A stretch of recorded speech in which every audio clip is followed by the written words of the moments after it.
добре дошли, казвам на всички приятели, защото, както каза Георги, когато се отива приятелите, на всички им е приятно.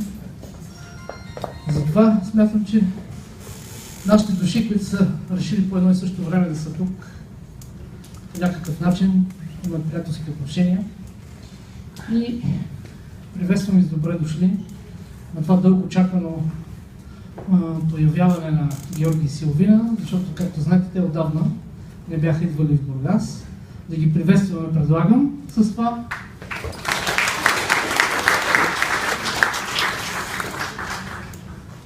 Сега ще имаме за първи път честа, мога така да се изразя. Георги ще ни представи лично една много уникална книга, която така доста сериозно и доста леко е написана, не мога да намеря подходящите думи. Затова тук при нас има писател, който е хвърлил усилия, за да прочете книжката, да може да ни я конспектира, да направи една хубава рецензия. И след което вече Георги ще вземе думата, за да ни разкаже прекрасните неща, които ни е подготвил. А сега да приветстваме господин Марешки, да ни разкаже за книжката. Заповядайте. Трябва да ви кажа, че когато ми казаха, че книгата е автобиографична, се изпълних с предубеждение. Ще кажете защо. Помислих си, ето поредният човек, който, описвайки живота си, иска изкуствено да се героизира и да му придаде блясък. След това прочетох заглавието "Аз и Пикасо" и си казах, значи той е същия, се сравнява не с кой да е, а с Пикасо. Когато прочетох книгата, се оказа, че не е така. Оказа се, че това е култовата фраза на Димитър Казаков, който обича да се сравнява себе си с Пикасо и нарича себе си българския писар Пикасо. После неминуемо се сетих за тихия и някакси социално неангажиран автобиографизъм на някои наши така наречени тихи поети, като Николай Лилиев, като Димчо Дебелянов, и си казах, а къде е социалното? Значи някой ще се възхвалява. И всички тия съмнения се разсеяха, когато започнах да чета книгата. Мога да ви говоря много дълго за нея, но за да изразя уважението си към публиката, събрах мислите си в писмен вид и ще ви прочета това, което съм написал.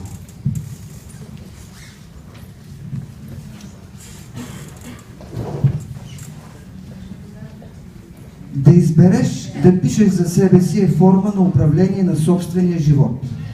Защо ли? Ами защото човек сам дава оценка на отминалите събития и по този начин пряко влияе върху тях.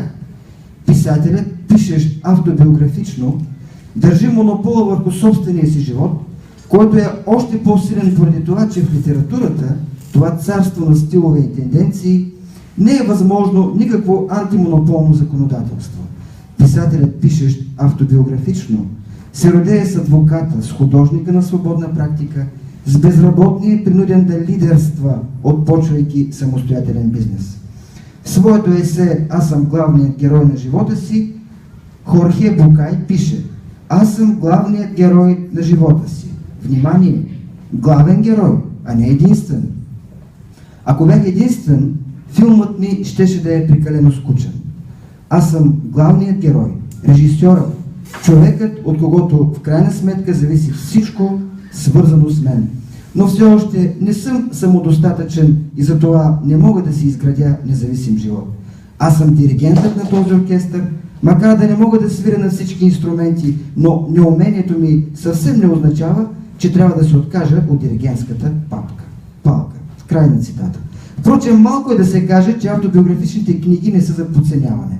Описанието на собствения живот крие огромни възможности за постигане на художествени стойности, тъй като първото условие, на което един писател трябва да отговаря, преди да започне да претворява художествено една действителност, е да познава много добре онова, за което пише.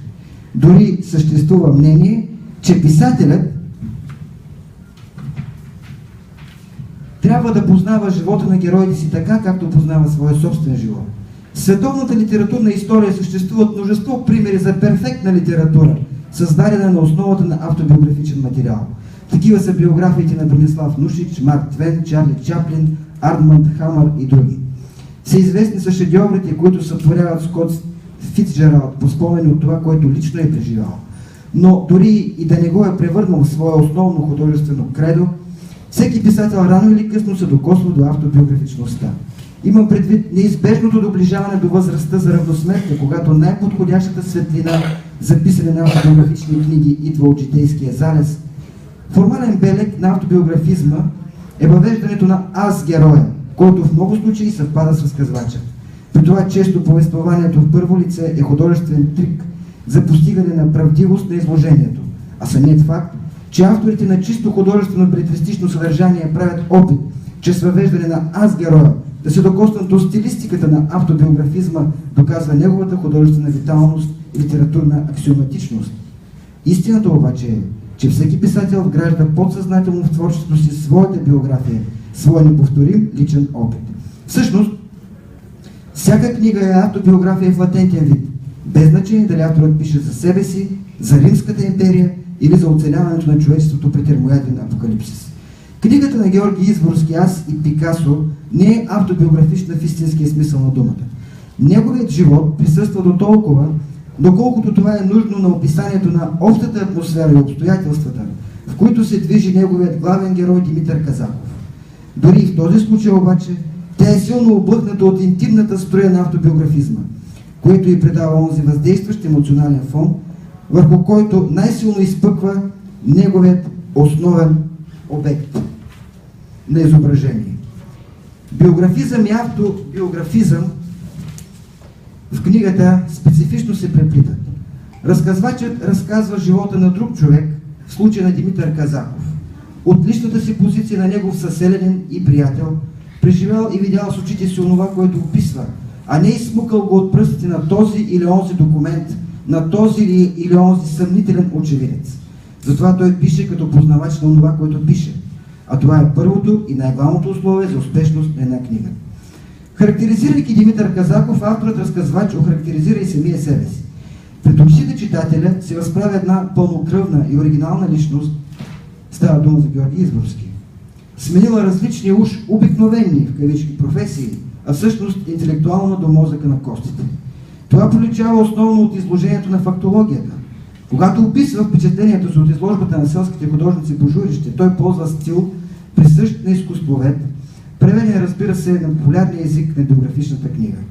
По този повод авторът пише: в цветовете се усещаше заряд на мирова скръб, някаква особена лудост, приглушена, опитваща се да се скрие, но напираща от всякъде, навън към свободата. Важен ключ към разбирането за структурата на книгата дава самият автор, колкото и странно да звучи, между стил на Изворски, Стендал и Казаков има някакво приглушено родство. Тяхната основна хитрост, кавички, се крие в тяхната безхитростност. По повод своята книга Изворски пише: може би ще ми се сърдите и не един ще ме кори и гълчи, но тази книга е такава, каквато е. Безразборно, мозаично разхвърляни случки и събития. Едни хващам за опашката, други за главата. Нестройна повест, без хронологичен ред, без прецизно наредени факти, дати, имена. Книга хаотична като живота, като картина на Казаков.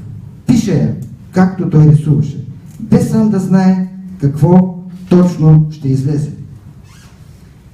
Твореше с замах, алчно, бързо, задъхано, устремно, рядко с четка, по-често с пръсти, с парцал, с вилица, с гвозди, с дръжка от вилица, с клечка, с какво да му попадне. Понякога убедено промърморваше. Колкото по-зле, толкова по-добре.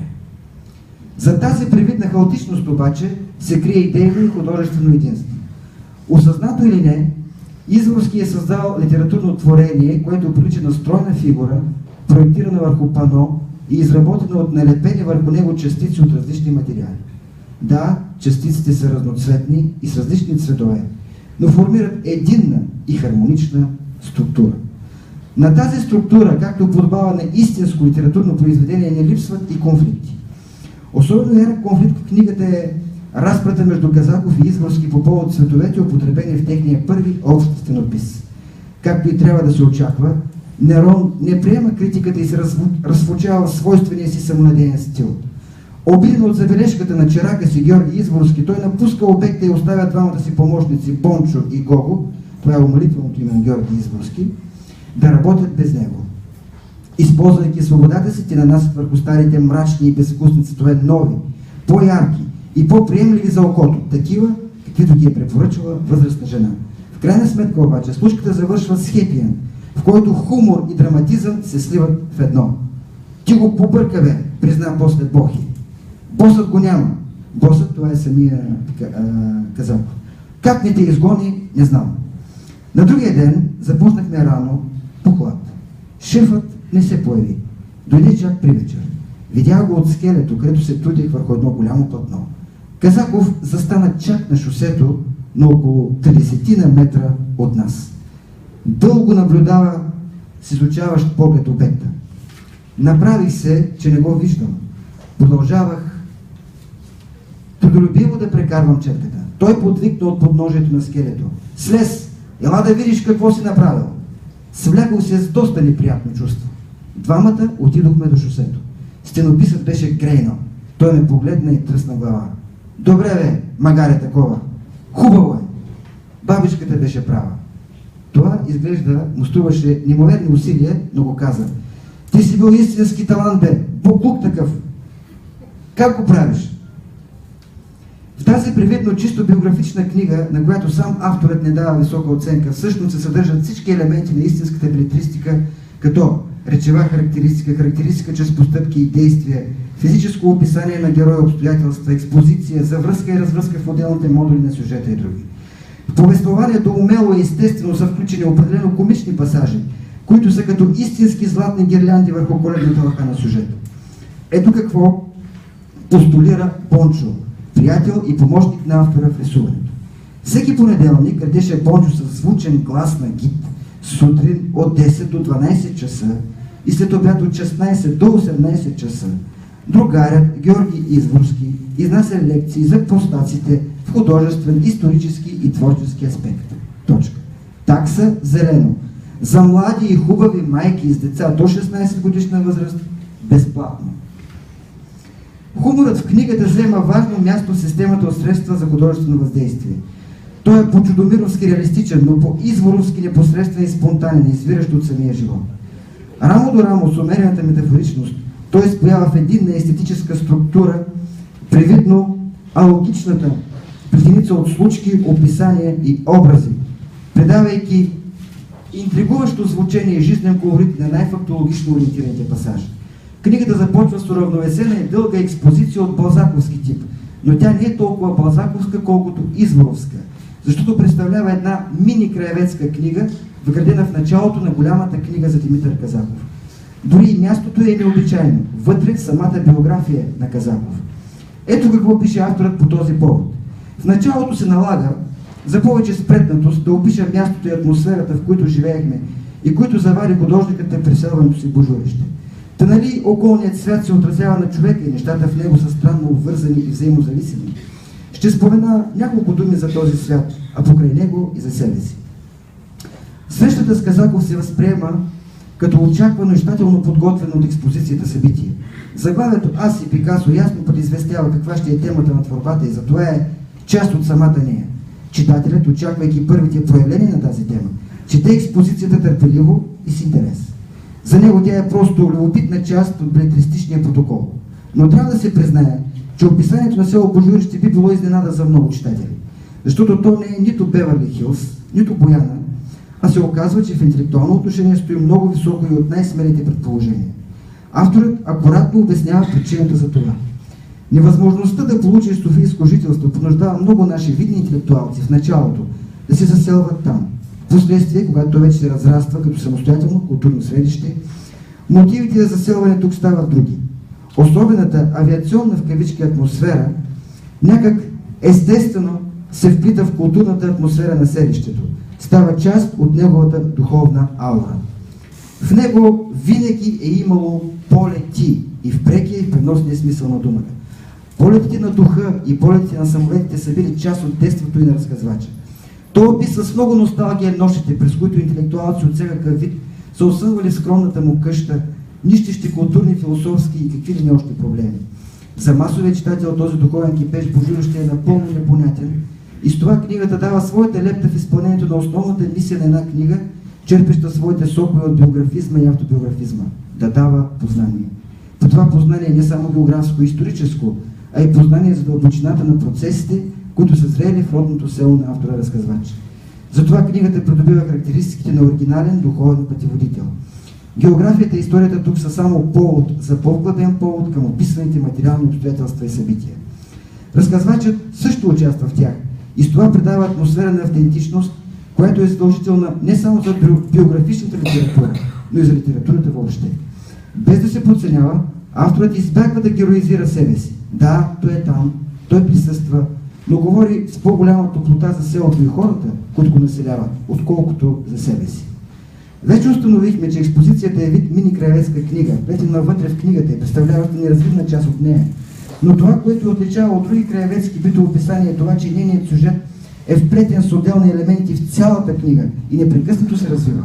По време на разходка в землището на село Гормазово, например, формалната причина, за която е доставянето на лапът, между бащата на разказвача Бай Кру, Нерон Изворски, наричан интимно Гого, започва оживен разговор за миналото на божурище. Читателят е впечатлен от патриотизма на местните жители, които след Първата световна война укриват от оръжейните инспектори част от подлежащите на съкращение самолети, закопавайки ги в нарочно изкопани за целта ями. Народната присъда над предателя, издала местонахождението на бойните машини, впечатлява със своята безкомпромисност и морален заряд. Безименен народен отмъстител инсценира неговото самоубийство чрез обесване, но и за невежите е ясно, че той не се е обесил сам. Тази случка е не просто интересна. Тя показва още веднъж откъде идва неповторимата творческа атмосфера в божурище, където въпреки самозабравилите се местни велможи, моралните императиви винаги побеждават. Така село Божурище изпъква със своето минало и настояще. Описанието е по-балзаковски обстойно, но е пронизано от топлото отношение на разказвача, който не обективизира, а по-скоро свободно субективизира изображението, присъствайки неизменно със своята оценка. Текстът се отличава с една добре премерена метафоричност, която не блокира възприятието, а напротив, повишава нивото на четивност на текста. В повечето случаи разказвачът гради образните си конструкции сам, но в други се позовава на преразказ за естествена и наложена от самия обичай и метафоричност. Ето как звучи, например, обяснението за произхода на наименованието на село Божурище. Легендата разказва, че по време на сръбско-българската война от 1885 година неприятелска част успява да стигне чак до тук, но била напълно унищожена. Много жертви дали защитниците. На следващата пролет от кръвта им поникнали божурите. Героични, епични са боевете на младата българска армия през Сливница и Горголят. Там има пантеон. Но вечните пантеони на безстрашните български синове край нашите селища са алените божури. Те разцъфтяват винаги преди изгрев, като утринна звезда. Не всички метафори са толкова поетични. Авторът се служи със сравненията, за да предаде по-живо и по-обрително своята мисъл. Между другото, той е всъщност поет и това е нормално. Освен с пристанище, той сравнява своето божурище и с Америка, визирайки, разбира се, САЩ. Винаги съм смятал, цитираме всъщност с книгата, винаги съм смятал, че нашето селище е една малка Америка, в най-истинския смисъл на тази дума. Наистина, кой свестен човек без жизненно важна причина ще остави родния си дом доброволно и ще се пресели другаде? Само една надежда. Най-малкото трябва да има неукротим авантюристичен дух. Книгата изобилства на социално-политически конфликти. Така, например, когато местните соцвелможи не искат да заплатят за стенописа стената на плача, Казаков се разругава без много да му мисли. Той сипе огън и жупел срещу силните на деня. С случката с неплатения стенопис в Божурище, Казаков се изляква съответните полуки и отказва яростно на пратеника на друг селски партиен велможа, който е дошъл при него с молба да направи дарение на неговия шеф, другаря Йорданов. Конфликтът между твореца и партийната власт достига до всички нюанси на грозното и уродливото в човешките отношения. Противопоставянето обаче не е просто на личностна основа, а отбласквайки се от нея достига до измеренията на социално-класовото опозициониране. Ясно се вижда, че човекът на изкуството априори е естествен коректив и дори опозиция на властта. Това е част от неговата длъжностна характеристика на творец. Социално-политическите рефлексии на Казаков се проявяват почти на всяка крачка от неговия живот. Когато той решава да получи от кметство Люлин изоставена къща за ателие, пише до първия секретар на БКБ в район Люлин такова писмо, което само по себе си съдържа в себе си отказ. Зад бурното веселие, което предизвиква молбата на Димитър Казаков, обикновен читател, се крие една личност, която не се бои да излезе в открита конфронтация с властта. Своята молба той пише: до другаря първи секретар на Люлинския комитет на БКП, София. Другарю първи секретар, вие не сте гад, не сте подлец, мръсник, авантюрист и корумпиран тип, както говорят за вас хората. Вие сте един прекрасен човек и още по-прекрасен комунист. Една чиста личност, към която се обръщам за помощ и съдействие. Хумор, между другото, навсякъде присъства. Героите в книгата се характеризират посредством своите постъпки, но успоредно с тези класически приеми за характеристика авторът прибягва до преки обобщения в авторска реч. Бе изключително пресметлив и по-селски практичен. Да, но никога с крънза или килиперче. Това е оценката за Казаков. Пред читателя се открива образът на един, както го нарича разказвачът, хипернационалист, който яростно защитава българското във всичките му измерения. В контекста на тази отчаяна българофилия се вписва отрицанието на световни авторитети и институции, като например Париж, който Казаков не само, че не признава за столица на света, но го нарича още и плювалника на света.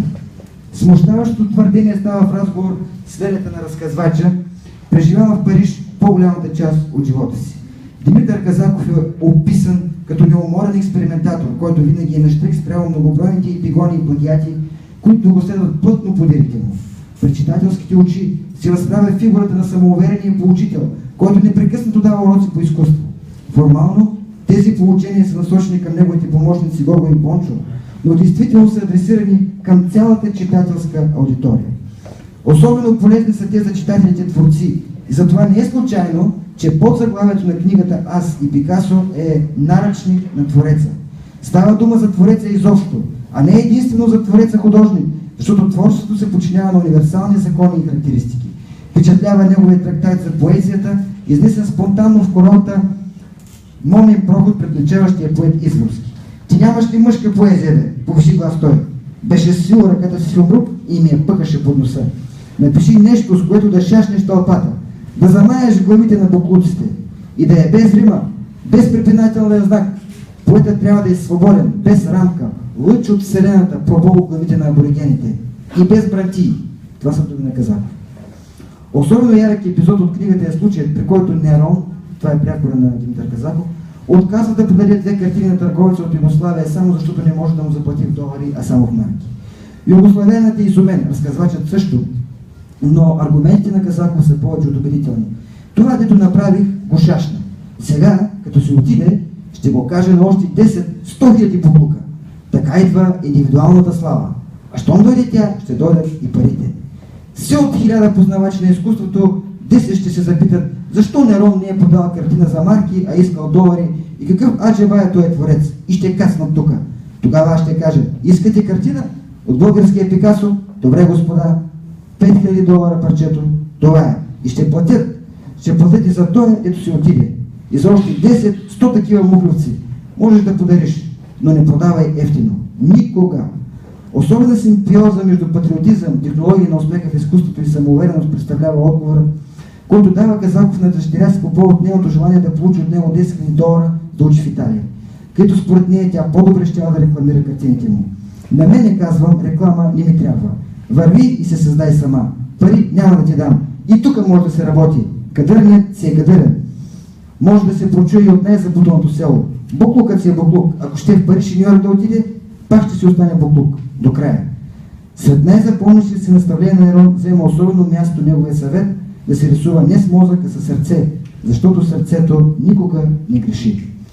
За образа обаче на този дързък поучител стои едно меко и човечно сърце, един човек уязвим за самотата и простите житейски нещастия, които сполетяват всеки от нас. На този странен български Пикасо от божурище не са му чужди бащинското и любовното чувство и колкото и невероятно да изглежда на пръв поглед, той приема добронамерената критика, макар че почти винаги първоначалната му реакция е като на бик видял червено. Книгата завършва естествено с кончината на Димитър Казаков и бащата на автора. Този финал обаче не е лишен от горчиви обобщения за българския национален характер и за съдбата на гениите въобще, които се приличат не само по техния живот, но и по тяхната смърт. До днес не знаем къде е гробът на Левски, А общият гроб, в който избира властта, за да погребе Молиер и Моцарт, е като че ли символ и на тяхната обща съдба в изкуството. Когато Георги Изборски отива с приятел на гробищата, решил да почете великия български Пикасо от букетче цветя и няколко свещички, той заварва тъжна реалност, която буди не само съчувствие, но и размисъл. Не съм идвал тук, призна приятелят, но съм виждал Нерон приживе. Смятах го за голям особняк. Купих няколко свещички и букетче цветя. Влязохме в мраморната гора. Да не си забравил мястото? Не съм. Това е алеята. Гледай сега в лявата страна. Наближихме съвсем сектора.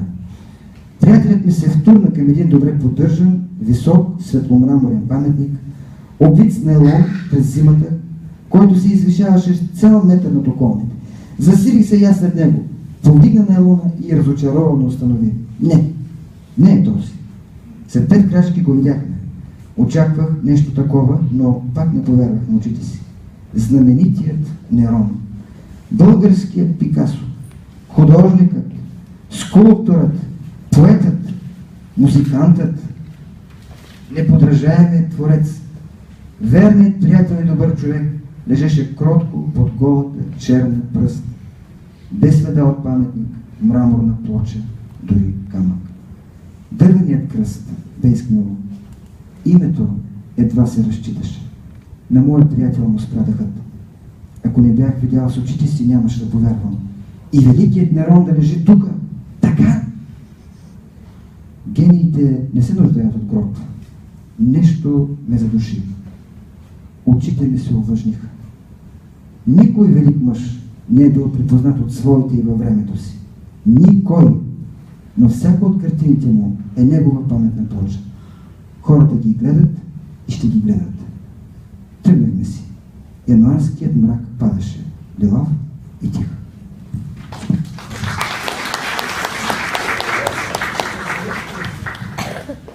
Ако има въртовръзка, ще да се върна така много. Нямаме. Направо да продължаваме, защото така 3 пъти повече от предвиденото господин Марешки дължи времето, но така е трябвало да бъде. Желанието му да покаже същината и сърцевината на книгата. Всеки от вас, който иска, разбира се, може да я вземе, да усети атмосферата. Силвинка, ако обичаш, да ни разведеш една песен, може би. Не знам. Да приветстваме.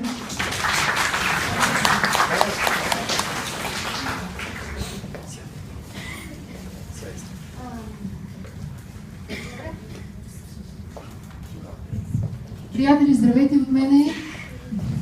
Не знам за пътя към Нино, но това, което ние преживяваме, пътувайки от град на град, е наистина нещо повече.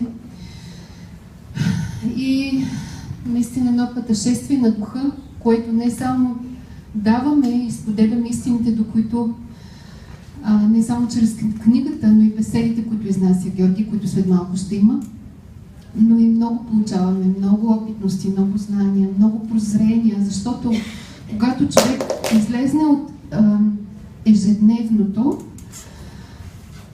и тръгне на път, и заради това много приятели ги съветваме, приятели, които, да кажем, са загубили работата си или нещо се е случило в живота им, да пътуват, да изкачват планински върхове, да ходят по светилища, да се освободи ежедневния ум, за да може наистина човека се докосне до това, което е божественото. Господин Марешки ми дочете финала, а той е прекрасен. Преди да се кача в колата, погледнах нагоре към небесния безкрай. Първата звезда блестеше на хоризонта. Кой знае защо се сетих за последната му картина, за онази голяма, сводеста, светла, самотна, мълчалива врата, отворена към нищото или към всичкото. И точно така изглежда и новата книга с голямата сводеста врата към звездите, към духа, към светлината. И заради това ще изпея песента "Гори, гори моя звезда". Тя е известен руски романс, но Георги направи поетичен превод, който освен че е поетичен и много духовен и много съвременен. няма да ползвам микрофон.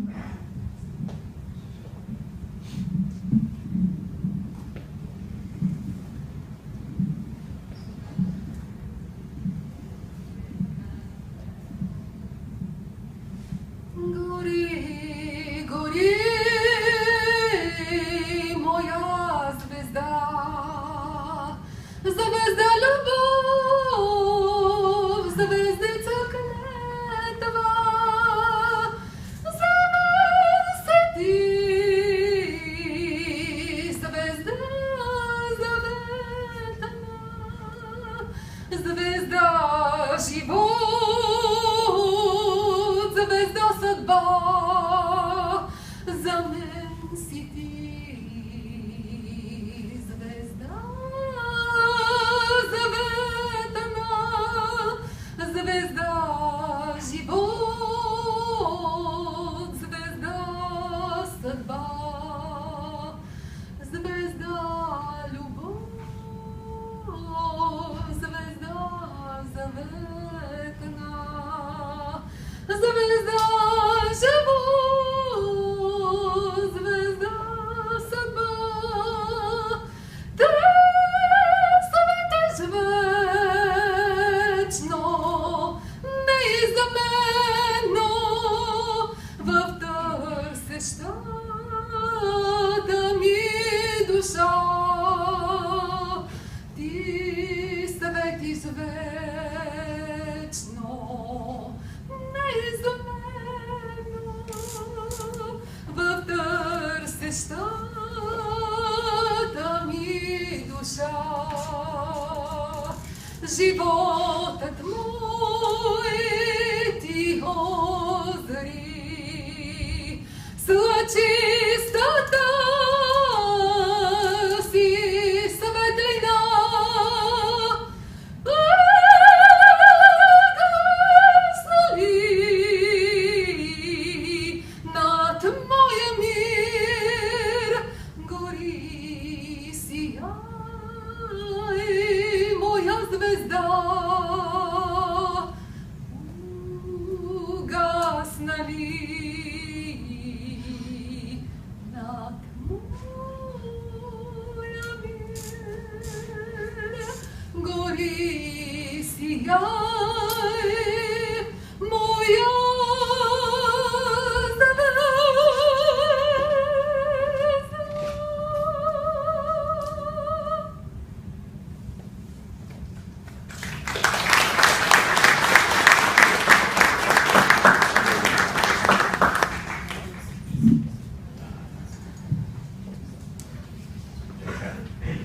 И аз съм свикнал, приятели, без микрофон, защото това е техническо средство, което ни помага, но ни пречи да мислим, да работим, да чувстваме и всичко остава, каквото може да си помислим.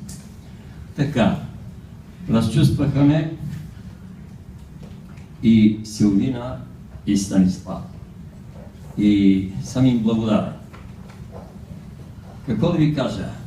Най-напред да ви кажа, както винаги, че благодаря на Всевишния, че ни е събрал и фактически дано мога да ви бъда максимално полезен дори и с дивотията си, както е казал един поет. Тоест с негативи. Защото и това е вярно. Значи, когато гледаме пълностите на един човек, ние трябва да се учим от тях. Може би за да не ги повтарям. Когато гледаме и добрите неща, и от тях трябва да се учим. Ами, гледам как 3/4 от това, което трябваше да кажа за собствената си книга, аз после ще говоря за нея, ме отмених. И аз съм много доволен.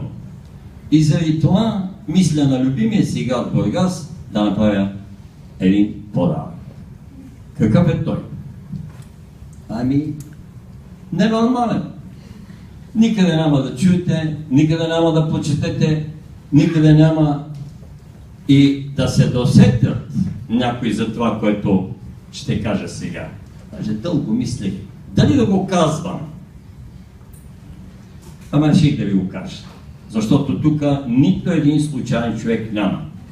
А на оня, който леко така искам предварително да искам прошка и да се извиня, който ще му разчупя кълъпа повече отколкото трябва, или ще му отворя клетката на душата, а тя иска да си остане вътре, а не да излети като волна птица, това си е негова работа. Но аз за това съм дошъл. Когато насеят един жълъд в една сексика, която е за лаленце, и жълъчето почва да расте, стане на 2-3 педи, вече му е тясно. Какво трябва да направиш? Да щупиш саксията и да го насееш на полето. Това е мисията на Георги Изводски. Нищо друго. Да пуска духа от бутилката, да пуска духа птицата от кафеза, да щупва кълъпите, но не и главите, разбира се, на онези, които го слушат. И така, ще си позволя, както си позволявам да говоря неща, които моите колеги, адепти, духовни наставници, духовни треньори, духовни инструктори, учители, гурита и както и ще да ги наречем, обикновено не си позволяват много, с изключение на един мой симпатяга Ошо, който съм го чел и го харесвам. Светъл му път в вечността. За Бога няма живи и мъртви, всички са живи, за мене също. Ще говоря след това за книгата Аз и Пикасо и за прекрасната стихосбирка Шепа слънце, която не защото е моя, а защото е хубава. Последния път завеждащата художествената галерия в град Раднево, така подарих една книга и тя успя, докато това беше в края на беседата, успяла да прочете 3 стихотворения от нея. И тя каза, ама сърцето ме прободе. Те са толкова силни, че не мога да си поема дъх. Ами викам, да, такива са. Такива са, да. Не пак казвам, че са мои. Те са изключителни. И заради това ще направя едно въведение. Силвин изпява една песен, в крайна сметка, като бивш поет и бивш писател. Шегувам се, разбира се. Ще кажа едно стихотворение. Стихотворението се казва Полет и това стихотворение леко ще го тълкувам не само литературно, а и духовно, да видите, че във всяка една творба, на всеки един добър творец, по-добър и най-добър, е скрито великото вселенското. Значи онова, което не може да се обгърне с поглед, а само с душа. Само душата може да види тия неща. И от една простичка някога миналата година изпях една хубава моряшка качвалска песен във Варна и след като я разтълкувахме, видяхме, че това е живота не само на планетата Земя, но и във Вселената. Вижте какво било. Полет. Ятата пак отнасят своя юг. Безбрежното небе осиротява и самотата предвещава застудяване. Бъди до мен. Поравно да гребем от синевата и ненадейните съчми, ако ни стигнат, то заедно да ни задихнат. Бъди до мен.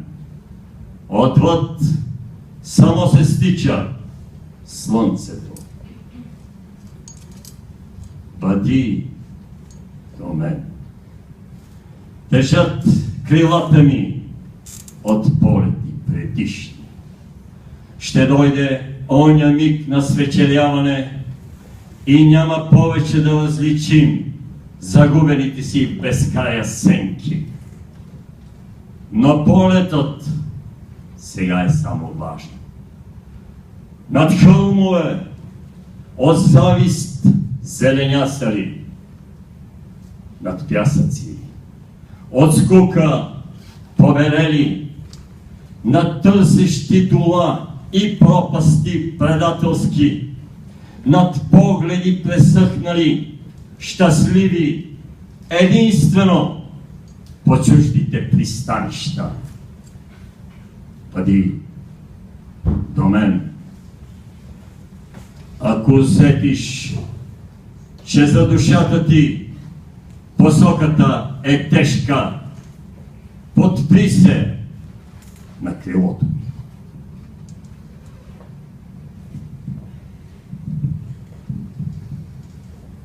Нима мислите, че поетът е писал просто защото птиците си отиват на юг една есен. Няма такива работи. Поета пише и за най-древното, и за най-едлото. Цитирам наистина изключителния и знаменития Димитър Казаков Неон. Той казва така: вземи звезда и я пъхни в джоба си, скъсай копче от дрехата си и го направи звезда между звездите. Това е поет. Ятата пак отнасят своя име. Това е стихотворение за новото небе, новата земя и за тъй наречения квантов преход на съзнанието от А до Я. Помислете. Ятата са приятелите, лястовицата при лястовиците, щъркала при щъркелите, гъската при гъската. Ятата пак отнасят своя юг.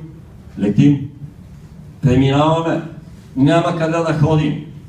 Но започва застудяване на човешките отношения по цялото земно кълбо. Има нещо, което противопоставя вече. Библията го пише. В едно семейство син против баща, дъщеря против майка и обратно. Съседи против съседи, държава против държава, народ против народ. Това е към последните страници. Всичко започва да се противопоставя.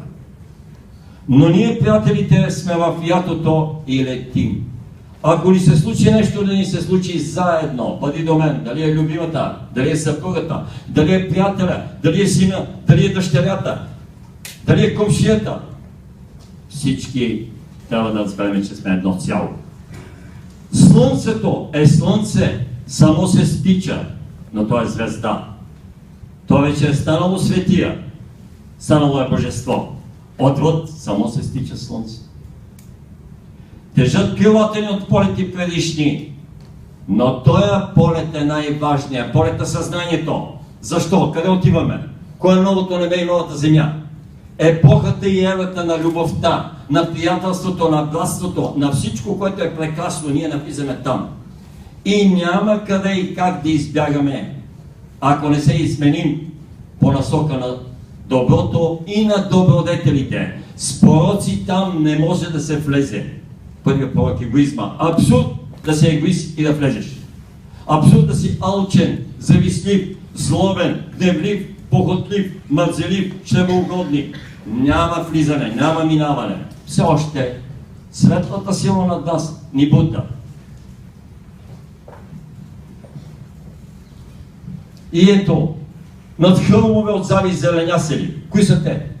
Ами, власти имащите, богаташите, тези, които смятат, че владеят света. И те са като хълмове тук, те се виждат над всички. Но те завиждат на обикновения човек за радостта и за щастието. Богатството не носи нито радост, нито щастие, нито здраве. Някога един хубаво пожелание направи и вика: пожелавам ти истинско здраве, истинско приятелство и истинска любов. Винаги мога да си копя. Здраве, да. Костен мозък, 150 000 евро. Операция. Назад. Но не е истинско здраве. Истинското здраве е само от Бога. Истинско приятелство. Казаков имаше много приятели. За да вземат за една вечера, вика, една картина от Пикасо. Отиват и ме гледат в ръцете да ни нося вечерта картина. За едно ядене. Много приятели. Когато имаш пари и ги пилееш. Един бивш милионер. Имам 7 човека, приятели, бивши милионери, които сега имат дрехите на гърба като мене и са щастливи. Имах 3 офиса. Имах конюш с 12 коня. Имах яхта. Всичките от кмета до последния в нашия град властимащ ми бяха приятели. Когато пръснах всичко и станах обикновен човек с дрехите на гърба, продадох, разхвърлях, раздадох, подарих. От 70 човека, приятели, които ги преброих, знаете ли колко останаха?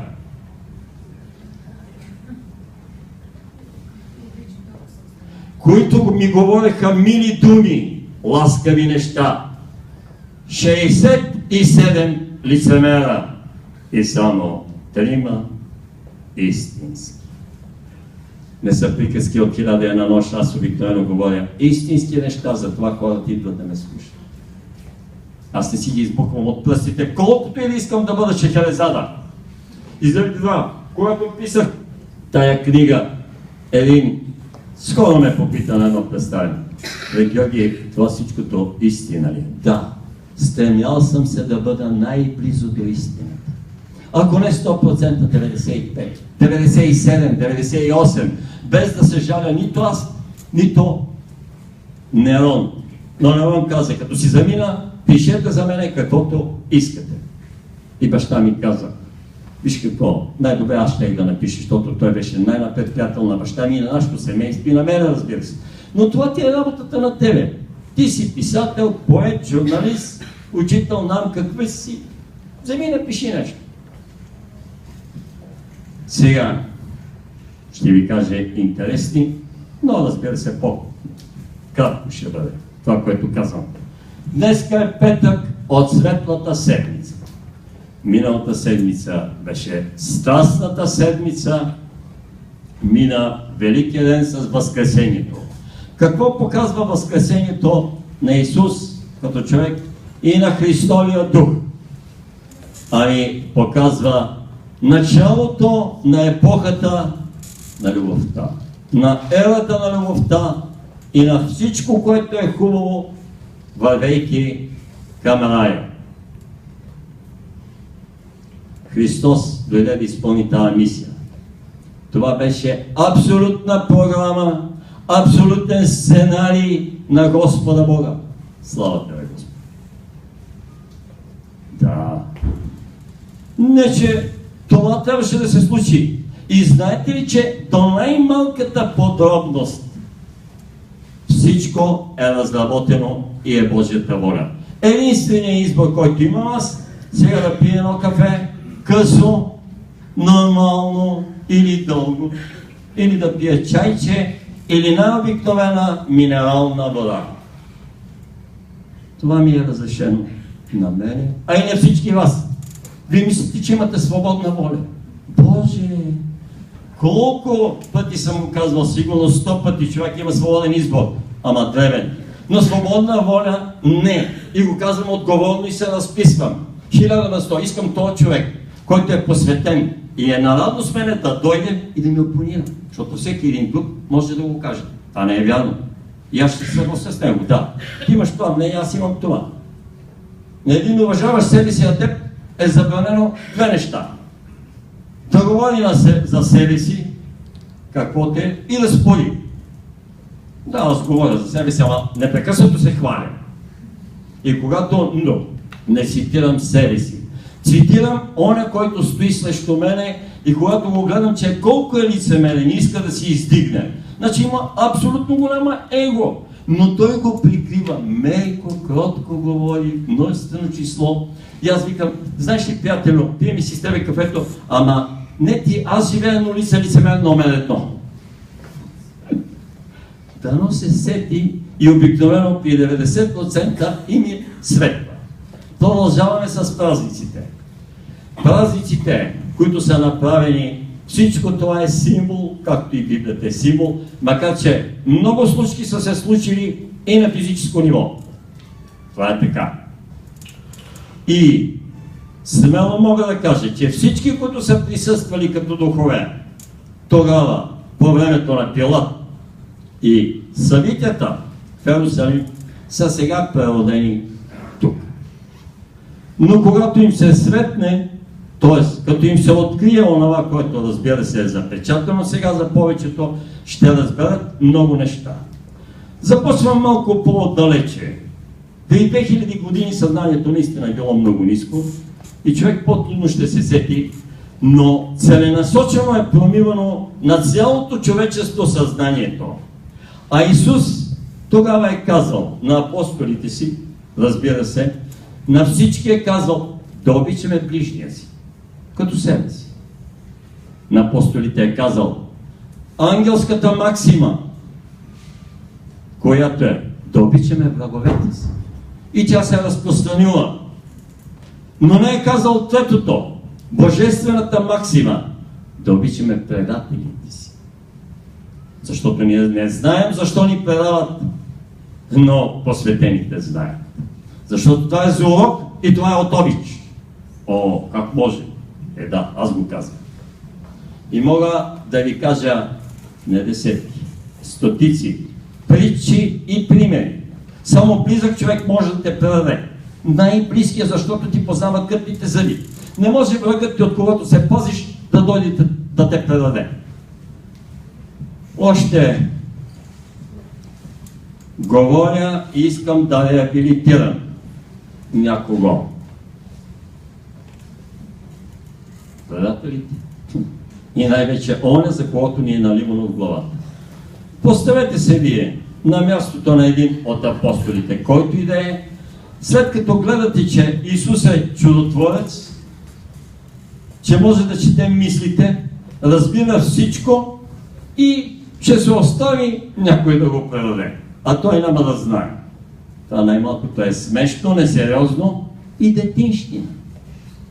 Защото лично аз ще каза този случай, когато отидох при един екстрасенс, който имаше големи дарби и видях една купчина пари, викам, за това, че те прави едни дребни масажчета, толкова пари. На един стол имаше 50 см банкноти едери. В ъгъла на неговия кабинет, където правеше масажите на пода. Той лекуваше. Той правеше чудеса. Сега имам още живи приятели, които е правил и на тях чудеса. Води ги, да им помогне. Нали? Може ли кост да зарасне за 3 минути? Крак счупен, 3 минути на човек, който е на 60 години. Според всички доктори, на колко години са на толкова зазасяват костите. Нали? 60 дни, 2 месеца. След 3 минути хвърли патересата и той му казва върви. И онова чудо, което лично мене най-много ме впечатли, когато натисна с палци очите на едно сляпо родено момиче 20 години, майка му и баща му го бяха довели, то прогледна и каза, това ли е светлината? За този човек нито се писа, нито се каза. И това е, да. Чудесата Исус ги прави, а след 5 дена никой не вярва. Дори и излекувани. Юда Симонов Искариотски. Баща му се е казвал Симон Искариот. И е бил търговец и освен това сарафин. Какво е сарафин? Това е обменителна валута. Като идват в града чужденци, те носят златни и сребърни монети, но те не са само римски от Римската империя. Той ги мери във вид на злато и им дава римски монети.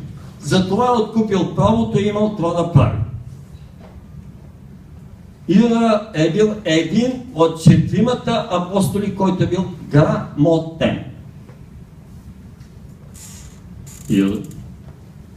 Йоан Богослов, Матей Бирника и Филип.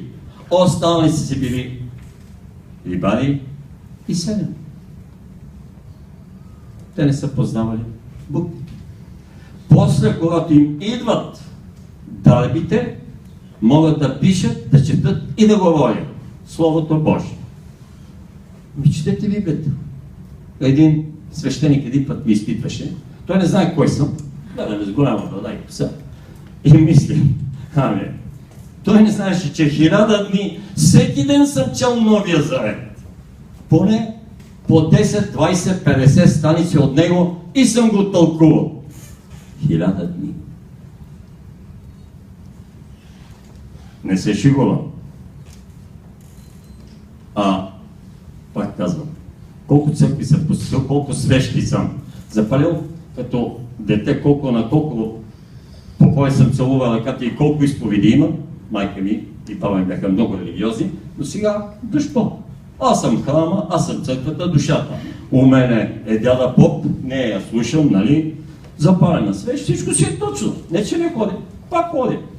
Но ходя вече с друга мисъл, влизам в храма. Не стая. Защото това, който казва канона, се е изменило за 2000 години, а те не искат да се променят. Напротив, уважавам много всички религии, всички църкви, всички секти, без, разбира се, терористичните. Всички духовни организации са ми любими, са прекрасни и са чудесни. Всички водят към Бога. Но всички са кафези. Бутилки. Или те запушват, или те вкарват. Не се шегувам. Казвам, на който не му изнася, може да тръгне. Когато реабилитирам предатели или тъмните сили, тъй наречени. Цяла беседа ще направя за тях, обаче небето не ми даде, защото човешкото съзнание още не е дорасло да слуша такива работи, след като 1000 години мозъка леко му е проминал. Юда избягва от къщи, отива, слуша една-две беседи на Исус, Словото му, и тръгва след него. Той е 6 или 7 апостол, в началото, който отива доброволно, и Исус му казва: да, моето момче, с тебе имаме най-основната задача. Не му казва веднага. Само най-интелигентните от апостолите знаят сценария. На Юда десетки пъти му е казвано какво трябва да направи точно. Четете думите, които казва Исус. Върви, когато е след тайната вечеря, върви и направи това, което трябва. Той му казва: Господи, как да го направи? Върви го направи. Ти си най-смелия, най-предания, най-интелигентния. На тебе се падна честа и на мене да изнесем. Защото името на предателите си изтива. Защо името не е изтито на небето, където съм ходил и съм си правил разходки? А името на предателя на оборище е изчукано от камъка. Горе седи. Значи той си от 12 апостоли. Но това, което трябва да се направи на земята, за да може човешкото съзнание да казва: бе, предателството не е добро. И да работи с добродетелите. По принцип, за това е дадено по този начин. Който затопи с мене залъка, той ще ме предаде. Па всички виждат, че Юда затопа с него. Или той, на който затопи, му дава залък. Значи, всички виждат това, всички го знаят, обаче някои не са точно сигурни. Но той трябва да има. И така, бащата Симон се отказва от сина си, защото отива при Господа и тръгва с него. 3 години. За 3 години всеки един от вас няма ли да познаеш, че това е един чудотворец, който чете мисли, тъй като говорих за парите на бай Ангел. Когато влязах вътре, той ви казва: поседи малко тук да видиш как се изкарва. 1-2 души минаха. И накрая в текст ми вика: значи ми прочете мислите. Видя ли как се изкарват тия пари? Значи ми прочете мисълта. Аз не съм казал: за тях тази работа. А той наистина положи много труд и много усилия. И значи заслужава. Това ми беше мисълта преди малко, когато казах Значи, и когато водех някой приятел, викам: слушай, както при баба Ванга. Казваме ли случай с баба Ванга, защото сега се сети. Едно приятелче му махалата шофьорче и той вика: карах един генерален директор. И той ми вика: да, ходим при баба Ванга, качваме се на служебната кола, газ, отиваме. Обаче аз вика, докато ходя там, той ми говори за баба Ванга, аз се псувам. Псувам я. Това момченце се казва Пламенчо. Какво става?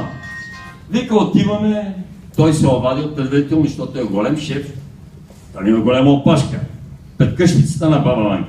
Спираме колата, слизаме, отиваме, той минава така отпред, нали? И аз с него слизам и заставам до вратата. И баба Ванга излиза отвътре и вика на него: Кириле, ти влез, а ти бе, Пламене, бе, да ми се махаш от очите, псуваме 1 час. Леле, значи ще да припадна. А и аз вика, веднага издух. Аз мисля, че няма такива способности, ама както виждате, има. И ми каза името и какво съм от София, докато стигнем долу. Аз се рогах и викам, че некътъм си една обикновена павичка и така нататък, плюс псовните, шофьорски, дето си. И ги казах. Истински случай, Пламенчо сега живее в Пахалата, може да го попитаме. Така, следователно, Юда трябва да свърши нещата. Продължавам, не искам да ми вярват. Нищо. Разказвам ми една хубава легенда, прочетена ли е некъде. Откъде съм я чул, как? Не е толкова важно. Важното, че аз ви я казвам. А като ви я казвам, лично аз смятам, че е истина. Та който иска да повярва. Така. Исус го изпраща на Гециманската градина до входа, където отива да се моли, защото знае, че ще дойдат фарисеите, книжниците и охраната вече да го приберат. Като му казва да отива да свърши работа. И в Евангелието пише, върви и направи какво си намислил. А фактически Исус му казва, върви и направи каквото трябва. Но някой от тези евангелисти леко го обръщат, защото смятат, че така трябва да се каже. Исус знае, който и му казва, какво си намислил? Да ме предадеш за 30 лева ми. О, Боже! Това е за наивно детско съзнание, още като разучавах Библията вече е по-обстойно и я четях в Новия Завет. Викам, как че просто младам 2000 години? Абе, ти също да ми светне нещо, бе. Но тия хора какви са, бе? После разбрах, че аз не съм като тях. Или съм един от малко. Ма много късно ми беше светното. Така. И отива, взима 37 и отива. И пак евангелистът пише, Юда, целувка ли предаваш учителя си? Че Демек го е казал Исус. Исус нищо не е казал. Каза, добре, че го направи. Така. Преди това му е казал, че двамата трябва да изнесат цялата тежест и те наистина двамата я изнасят. Останалите са помощни фигури. Защо? Ами само Петър, Господи, аз отивам с Тебе и в тюрмата, т.е. в затвора и на смърт. А той му казва, Петре, преди да пропее петъла, 3 пъти ще се откажеш от мен. Който е истина и така става. Значи, има ли са по-слаба вяра? Разбира се, това е нормално, човек да се оплаши.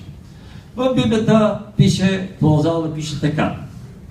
Юда отиде, хвърли им сребърниците 30 гроша и каза, предадох невинна душа. Това е след възпомнянето на Христа всичко.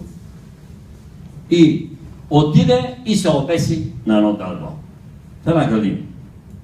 Така. Не е точно така. След като се покаеш и хвърлиш, ами той греха, Господ ти го прощава.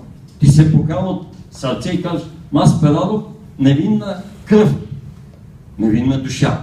Той го казва на фарисеите и на евреите, за да знаят за какво става въпрос. Отива, но не се обесва, а посветените ученици го скриват, сменят му самоличността и отива в една далечна област, където работи като апостол до края на живота си. Това е. Самоубийството не е добро. Самоубийството не влиза в плана на Господа. Но нормално е за човешкото съзнание. Вика, от съвест от това отиде и се обеси. Всичко. Пак казвам, не карам никого да ми повярва. Който иска слуша, който не иска. Но аз съм длъжен, тук съм, за да щупя кълъпа на мисленето. Дори да говоря приказки от 1001 нощ. Прекрасни приказки.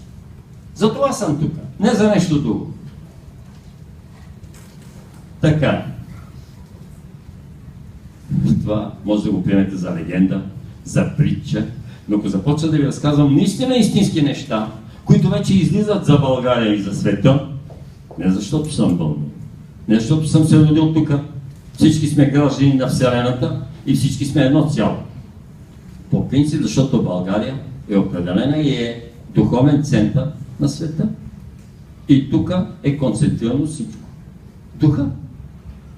До сега беше владееха евреите, материята, богатствата, нещата. След 2012 и 2020 година духа започва да командва земното кълбо. Явно или тайно.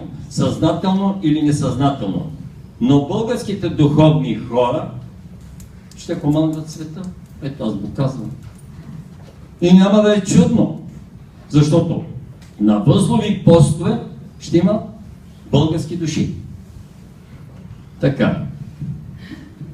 Това беше горе-долу един подарък на Бургас, където нито ще го чуете, нито ще го прочетете, но понеже наистина няма време, щях да ви кажа цялата биография на Любо, на целия му род, на баща му, на близките му, на приятелите му. Защото аз съм разбрал, че той наистина е един истински свестен апостол, който просто изпълнява мисията си. Но в нашето съзнание е предател, както дори Тома не е на неговото ниво, защото Тома не вярва и чак на 8-я ден, когато вижда Исус, тъй като 2 пъти Исус се явява на учениците си, Тома чисто и просто го няма. И той, уния викат, абе Господа дойде, тук беше възкъснал, ето, пи, яде с нас на масата беше. Аз докато не видя ръцете, къде е това, онова, как копието му побода ръгото и така нататък, аз няма да повярвам. Затова викат, Тома не вярва. Нали? И чак на 8-я ден, когато го вижди, Исус влиза през стената, вътре където са се събрали апостолите, и казва, Тома, не бъди невярващ, а вярващ. Ето, виж ме, пипни ме, аз съм, нали? Толкова години ходиш с мене. Да, Господи, Господи, Боже мой, прощавай. Прости ми. Това каза Тома. Така. Това е само жалон и сламка за вас, за да мислите. Дали е верно или не, го оставете, не го мислете. Важното е да се отнасяме към нещата по свой собствен начин. Учителя Бенисадоно казва на учениците си, вие по-добре Евангелието го знаете от мен. И ония молитви, които аз съм дал, той ги дава под формата на лозинки, ключови думи, не знам какво, паневритмата играете, всичко по-добре от мене. Знаете песни, духовни, религиозни, повече от мене. Обаче аз искам да ви дам ваше нещо. Толкова и да свъркате нещо, но да е вашия дух, да е вашата душа. Еми тогава Казаков беше оригинал. Затова го харесвах и затова се обичахме. Защото и аз съм същия, не съм стандартен и съм ненормален. Див и какъвто и ще и непослушен. Обаче точно такъв си се хареса. Значи и Господ точно такъв ме хареса. Що да бъда? Ти, кротък, един път го питам. Това текст. Викам, Господи, що ми избрам мене? Абе, тя гледи, по-добре съм си рокер да си карам мотоциклета, си слушкам музика, да си летя с делтаплана или параплана, да си ходя на лов и на риболов. Абе, цял клас съм момченце такова, нали, екстреми спортове, ядене, пиене не искам. Ни алкохол, ни трапези, ни блондинки да ги вода на Бахамските острови или на Хаваите, не искам. Аз съм скромна душа. Един мотоциклет и това, и едно фарчил. Защо ми избра мене? Защо ме отказа от всички тия работи? Би ме толкова дълго време, толкова много бой, толкова много страдания, докато ме вкараш в пътя. Искам да те попитам честно. И той вика, синко, искам нещо да ти кажа. Казвам какво ми. Аз един път само съм го казвал, не знам дали къде беше, в кой кал. Вика, виж, там има едно хергеле, коне, който пасе, както едно време, чифликчиите са имали по 100 коня, по 200 пасат, имали са много крави, овце, всичко. Чорбежия, голям. И вика, казва на слугите си да отидат да хванат един кон, който трябва да лое. Или 2 коня да ги пегат в ралото долу, тогава не е имало трактори. И вика, отиват слугите, обзрушите първия кон, той клопе една кранта, пега го, то не мога да дадат на рало. Можеш ли, вика, да изведеш снимата с една кранта, която леко си я уловил? Такива като тебе аз ги хващам с ласо. Това са най-дивите жребци. Ама като го хване с ласото и като му обясниш какво трябва да прави, че трябва да изоре денимата, той я изорава. Защото знам, че ти ще ми свършиш работа, а другите няма да могат да я свършат. Така ли? Викам, защо? Защото не си като другите. Ти си ненормален, ти си див, завистлив, злобен, ревлив, всекакъв. И гневлив, ядосва се веднага и скачаш по човека да го сбиеш само защото те е погледнал на криво. Да бе, вече не съм. Това беше в много отдавнашното минало. И вика, поради тази причина гледам да ти обясня за какво става въпрос и цялата тая енергия да я насочиме към нещо добро и градивно, а не само към нещо, което не е добро, пък дори да е добро, ама то е само за тебе. Че участваш в състезание, че летиш, че правиш дивоти, че си рискуваш живота. Това ти е от главата, защото съм малко екстремист. Бивш, разбира се. Просто си говоря често като на едно семейство, както си седим една и си пиеме кафето, така ви чувствам и така говоря. Пак казвам, не дейте да ни вярвате всичко. Абе Изборски е голем обманин. Гледам го, вика, с полуотвореността един приятел, вика, и накрая той идва при мен и вика, не ме гледай така, бе, ми черпи едно кафе. И аз викам, как бе? Черпи ме.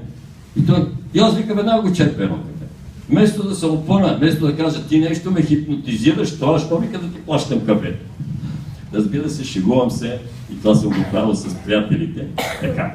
Но, мисълта ми е, всеки един от нас е длъжен да бъде, както се е родил, индивидуалност, индивид, вид и да бъде оригинална личност, защото всеки един от нас е уникален.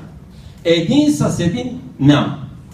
Следователно, ние трябва да започнем да мислиме по по-обстоен начин за всичко, което ни заобикаля, за отношенията с хората, по нов начин, за да може това ново небе и тази нова земя, няма кой друг да дойде. И аз виках, бе, Господи, те е толкова народ. Ами, вика, той отказва, он отказва. Кой да свърши работа? Кой да свърши работа? Ти вика, аз те питам. Вика, накарай 10 човека да видиш какво ще кажат. Дай ме права. Колко ще се съгласят? Ще се съгласи най-близкият ти приятел, който може да дойде да ти помогне. Останалите, които само ще те обещават и няма да дойдат. Някога с баща ми правим една къща. Двамата само. Взираме, бавно върви и ние живеем в старата къща. И от всичките приятели, които 7, 8 или 10 човека в махалата, от които съм изасал, имаше един, който го смятаха, ама затърчи лъжи и най-несериозно.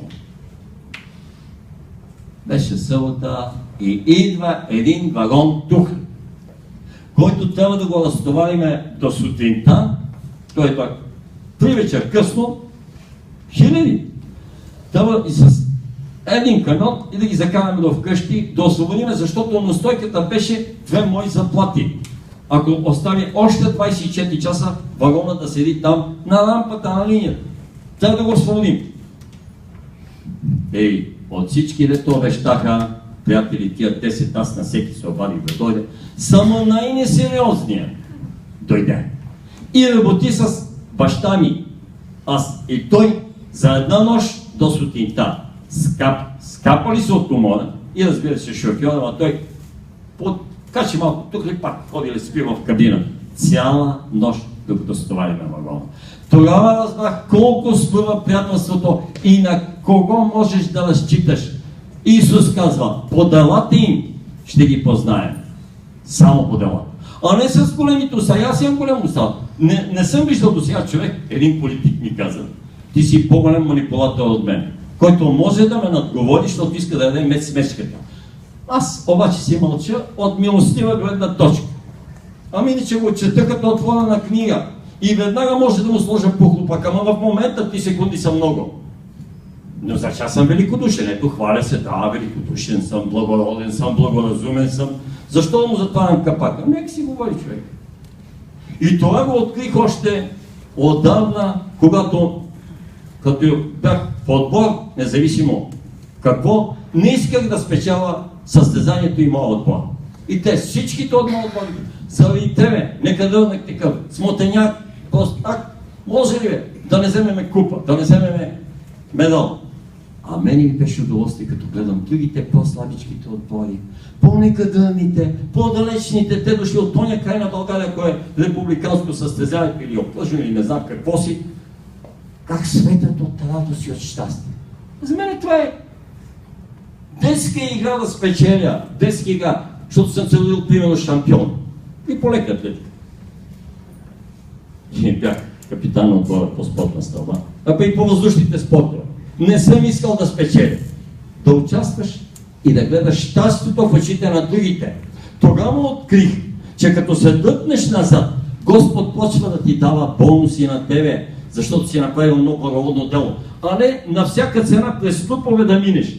Знаете ли защо се помни великият български футболист, на който има и стадион? Чули ли сте за Георги Аспарухов Гунт? Знаете ли защо?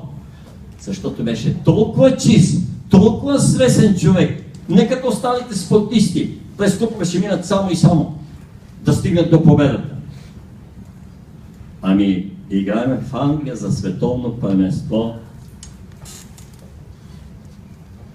Още не е започнало първенство. Но ние играем за класификация. И българите вкарват гол и с това печелим. Отиваме на световното първенство. Гунди отива до съдията и му казва: помогнах си с... Нямаше камери това, не мога да види. Има камери, обаче не може да се види както сега много камери от всички страни и така нататък. Това е било 60 и някоя година, 7-8 сигурно. Вика, аз си помогнах с ръка, не с глава. Като се е удар с главата, е и пипнал топката с ръка. Простият, елементарният, посредственият български народ и запалянковците им спрядаха. И половината го оплюха. И каза: а как може Гунди? Как си признаве? Ние загубихме, ние не можем да отидем на световно първенство. Истината, честта и достоинството. Затова българския народ се прекланя пред него и го помни и има на негово име стадион, а не на останалите футболисти.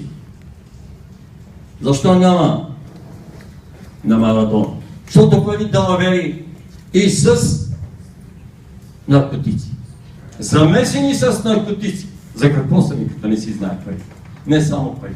Ами това е до човека. Аз много харесвам хората, които не държат за парите, а за честа и за достоинството. Тоест, авантюристи. Те правят авантюра или отиват на пътешествие. Не защото ще спечелят, а защото искат да видят какво има от другата страна на декорите. Това искат. Така. Чакай, че се отплесна. Но... не трябва. Може ли да говоря без микрофон? Така. Да. За записа ли е? Говори на микрофона. Ами не. Ако госпожа я дразни, да се преместят за чат. Колоната наистина много може би удална колона. Формата е микрофон. Ако ви пречи, преместете се назад. Назад има хора, които не чуват. Освен това се записват по-добре. Сега може би да. Добре. Така. Сега преминаваме вече към тъй наречената литературно-художествена част. Няма да си хваля книгата, тя е прекрасна, ще кажа само, че издателя, като беше стигнал на ръкописа до 100-та страница, ми завъртя и вика: това е изключително книга, тя е бестселър, не може да бъде такава книга. Написана леко, приятно и идеално, общо достъпно и с това е гениално. Искам тя да види бял свят и да види хубаво оформление, да бъде нагласена, както е нагласена сега, 215 страници. А не изобщо вика да я претупаме като брошура. Защото аз показах: да издадем там 500,000 бройки да има. Не, съкъм. И я чакахме от май миналата година, до края на януари, февруари излезе. Така. Нищо, довече го намали. Значи, чува ли се отзад? Така. и излезе. Много месеци, но беше добре. Няма да рекламирам. Всичко беше казано от колегата. Той направи наистина един разрез и така, и по хоризонтала, и по вертикала. По-хубаво нямаше да мога да го кажа. Ще ви кажа за поезията, макар че оня ден с Силвинка сме в едно градче. Бяха 40-50 човека, не знам колко. Една книжка поезия си вземах. Ама не съм я рекламирал изобщо Шепа слънце. Но в нея всеки ще намери нещо за себе си. Как? Значи, първата, тя се състои от 4 раздела. Първият раздел е окултно-духовен, езотеричен. Може да се каже мистичен. Добре, няма да чета стихотворение. Така. Казва се към сърцето на светлина. Втория е интимен и се говори за любов. И тия работи съм ги писал, съм ги преживял. Сигурно съм бил влюбен и ще съм да умра поне, какъвто съм дивак, ще съм да умра за любимата. Добре, че те са били достатъчно умни, по некия начин да ме разкарат. Айде, заминавай се. Ако било по-трудния, не знам какво ще да се случи. Така, той се казва почти любов. Има за всеки един интимни стихотворения, лирични и то класика. Не се шегувам. Един голям литературен критик каза така: дай да те предложиме за Нобелова награда. Викам защо? Защото ти знаеш ли, че през 1967 година едно нищо и никакво поетче, което е написало 10 стихотворения, спечели Нобеловата награда. Един испанец, който живее във Франция. Викам не, 67 година. Това беше възрастен литературен критик и беше много свесен, точен и достоен мъж. И понеже имам подобни стихотворения, кратки и ясни, сега ще ви кажа стихотворението, с което е спечелена Нобеловата награда тази далечна година. Знам името на децена, защото след това проверих. Човек е сам върху сърцето на земята, прободен от един единствен слънчев лъч и неусетно пада вечерта. Така. Следващия раздел се казва Сянка и пепел. О, прекрасни стихотворения за живота. Това живот е сянка и пепел. Вчерашния ден, нито може да го бъде, то останал като сянка и се е разнесъл като пепел. Той вчера, мига преди малко, ние се изменяме. Той тази сутрин. Миналото е това. Но това е живота на земята. Слава Богу, че отиваме към друго време, друго изменение, да помним, да преживяваме всичко, докато стигнем до Божествения свят, тъй като съм го казвал, че човека е Бог, божество в развитие. Сянка и пепел са философски, мъдри стихотворения. И последния раздел е Пъп на връх, т.е. за хиперпатриот, за националистите, за симпатягите. Прекрасно не си обичаме родината, но ние трябва да обичаме, както обичаме родината, по същия начин планетата. Аз съм интерпатриот. Всички страни, народи, държави и планетата обичам по същия начин, както обичам тази страна. И не казвам голяма дума. Значи Пъп на връх има две стихотворения за любимеца ми Васил Левски, има и за Ботев, има и такива стихотворения, които са прекрасни. Сега, обикновено аз съм човек, който редактор бях доста години, журналист. И в малки вестничета с писаници. И какво правя? Като някой ми даде ръкопис, чета го първото стихотворение, пипвам едно по средата горе-долу и последно. така се чете по диагонал и най-бързо редакторски, за да ми остане що годе нещо в глава. Така. Ето първото стихотворение. Чета ви първо, след това където отворя. Защото хубава е тая игра. Като отвориш, няма начин да не се падне или отляво, или отдясно стихотворение точно за тебе. Ама точно за твоята психика, точно за твоето съзнание. Това съм го правил вече, може би 200 книги сме раздали, или подарили, или продали, но приятелите му отива, отваря и вика, точно характера ми изобразят, такова ми се е паднало. Да, това е вид игра на шега, но истина. Чета първото. И аз пеша се качвам към небето. Пътеката е странна, като съвест. Възземам се, душа в зъбите стиснал, и босите ми стъпки светят мрак.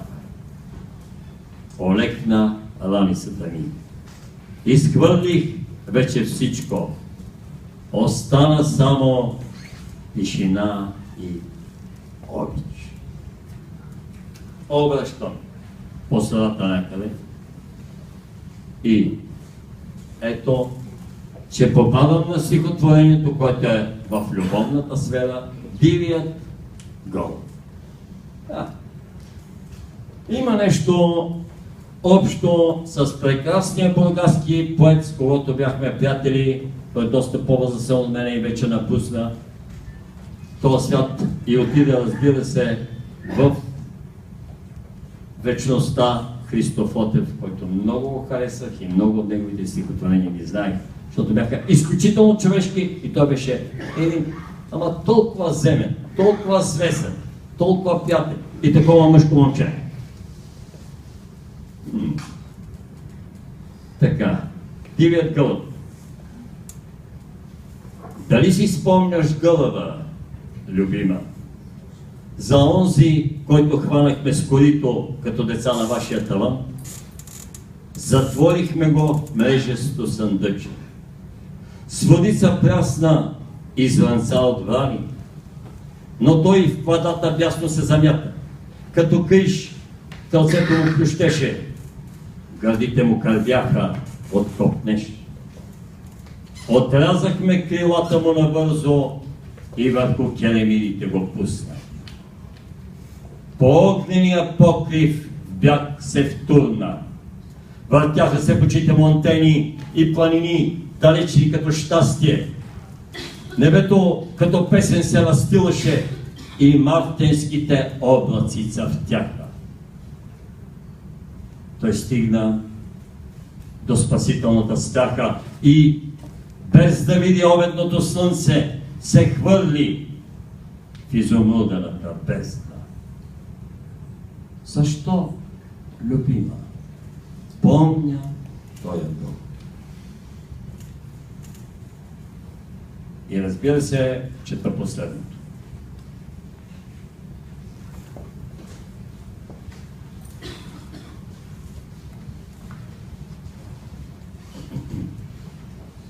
Приземява. То от военно-патриотичните и ред други такива стихотворения с такава тематика, нали, имам военно възпитание и военен живот.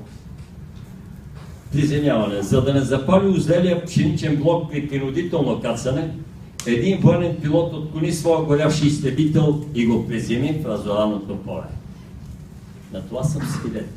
На летище Равнец, където служих като оператор на радиолокационна станция и давах чрез щурманите височина на пилот.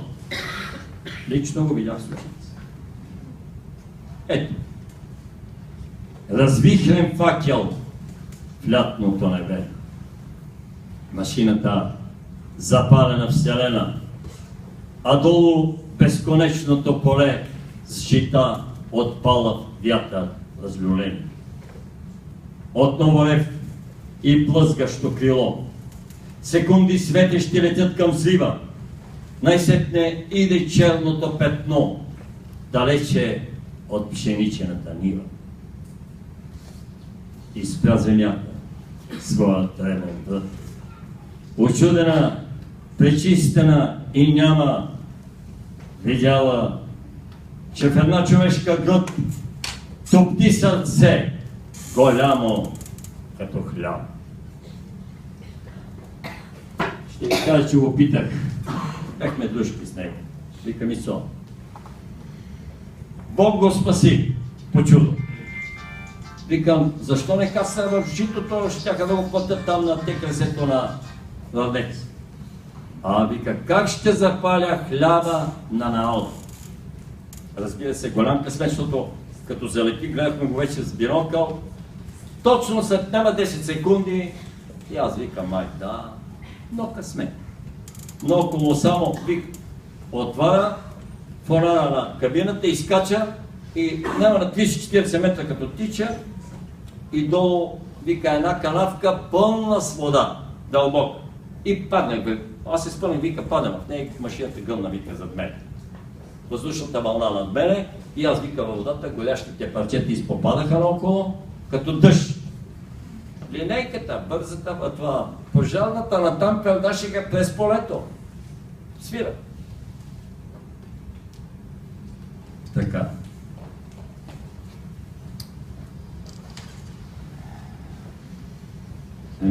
Има още малко време и може да ми зададете въпроси. Изобщо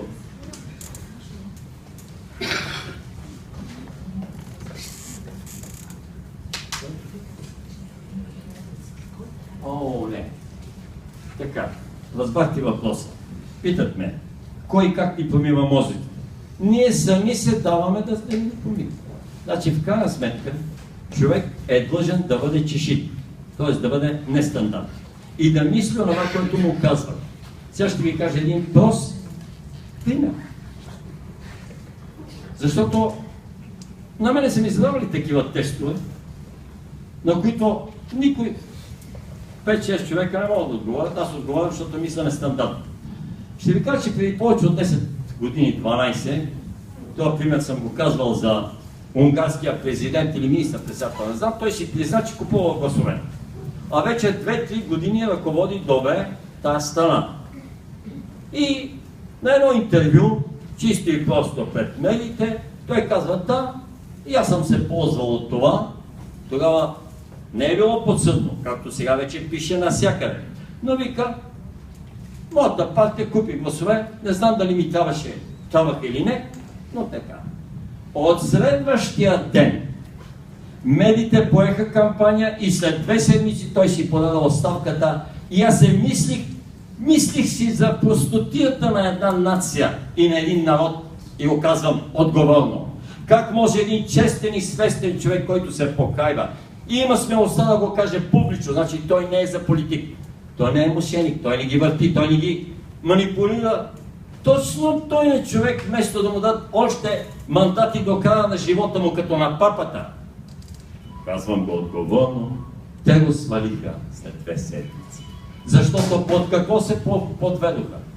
Ами, това ако не е стадно съзнание, здраве, му кажи. Аз може да съм овца, но не съм от стадото, казва един приятел.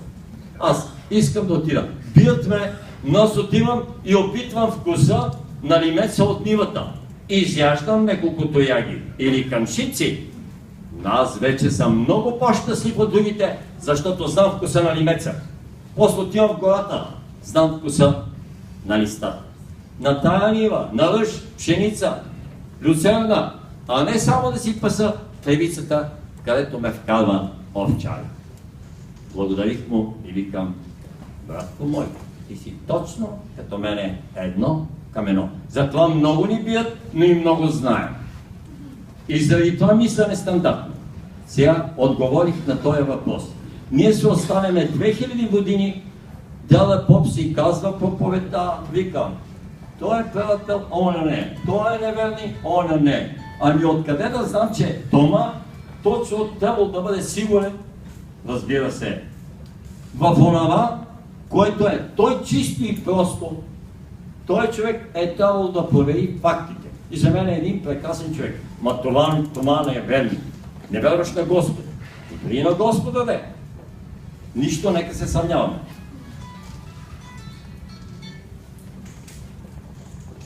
Така, забравих верно, ето една моя грешка, и че си изключвам 20-30 минути по-рано телефона, но ето и аз греша.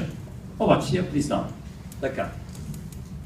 Следователно, отговарям на този въпрос, че най-напред ние, а след това наистина толкова добре може да ни обработят съзнанието, че няма тук да критикувам и да казвам негативи за българския народ и че наистина има неща, физически, материални и нематериални, по които ни обработват. Нематериалните неща са вярата.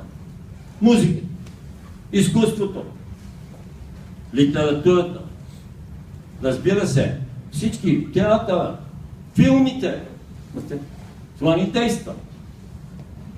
Защо? Ами, не чета вестници, дори книги, списания, нищо. Не гледам телевизия. Не слушам радио, освен прогнозата за времето, дали съвпада с моите. От време на време. Така, или сутрин или вечер, само да чуя това. Но не и новините. Новините искат да ме манипулират 1000 на 100, ама 1 милион на 100, в който съм убеден. Значи някой прокарва тази линия. Аз ако науча една новина странично, паднал самолет. Защо вината тупнаха на онзи, който е вече в небитието? Аз имам специалисти, аз съм израсъл между леци, имам и точно от комисията, които проверяват тялото. И те казах, електронната система сигурно е сдала багажа, а не че човека. А те вика, човека защо? Ами близо до ума е, за да продължават да пътуват и да казват, това са най-сигурните самолети в света, най-сигурната електроника в света, най-много пари да вземе, без да се казва истина. Това съм убеден. Кой ще ти каже истината? Истината си длъжен сам да стигнеш до нея. И да разбереш, ако се всичките, а това ще стане след време, екстрасенси и ясновици, да прочетете какво има в черните кутии, без да ходите да ги търсите. И ще знаете мо какво пише и какво е записал. В черните кутии. Това. Не говоря пак приказки, казвам и всеки един от нас ще получи тия дарби и способности и ние сме на прага вече. Толкова близо са, че нямам думи. Да, Силви, искаш нещо да кажеш? Така, някакви други въпроси, защото този въпрос беше точно в десетката. Трябва ние да внимаваме. Затова Исус е казал два пъти. Да внимаваме и да внимаваме. Ние. Лично. И после истина ви казвам. За да видим истината. Цяла беседа имам за истините. Земната се казва декоративна. Ангелската се казва относителна. Божествената се казва абсолютна. И когато станеш светия, тогава вече ги познаваш. Иначе не можеш, и аз не се сърдя на хората. Аз само цитирам като факти, дори без да ги коментирам. Колко са се подвеждат по тия неща. И аз лично съм се подвеждал. Аз не се шегувам, макар че и мене може да ме подведат. Подвеждат, докато не ми направят корекция и казват, абе я помисли, това и това. Другата толкова ли е слабичка, че не може да се защити? А вие отивате природозащитиците там, аз съм бил голям. Екозащит. Така.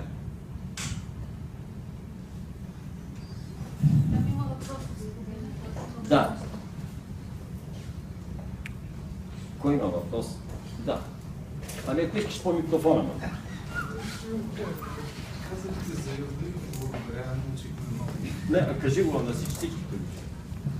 Казахте за Юда и много ви благодаря. За мен беше много повече. Но за Левски предаването ще кажете. Ами, мога да кажа, понеже много обичам този национален герой. Не искам за Левски. Той казва за Юда, много ми хареса. Точно е. Значи, усетил го е, че е така. Но вика за Левски нашия национален герой, какво ще каже? Ще каже половината от това, което може да го чуете. Другата половина остана за мен. Но това, което мога да кажа, е следното. Васил Левски, като посветена личност, която идва отгоре, и трябва да изпълни волята Божия тук, защото всичко е програмирано.